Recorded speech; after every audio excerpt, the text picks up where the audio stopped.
Hello everyone, welcome back to this channel.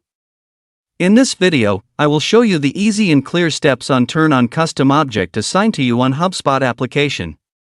So how to turn on custom object assigned to you on HubSpot application? Make sure you keep watching this video until the end. Let's get started right away. Firstly, open the HubSpot app on your Android device. This is the initial screen of the HubSpot app. Next, tap the three-line icon at the top left. Tap New Settings. Tap Notifications. Tap Custom Object menu.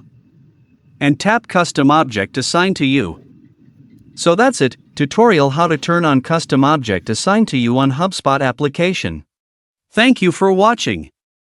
I hope this video was helpful. See you in the next video.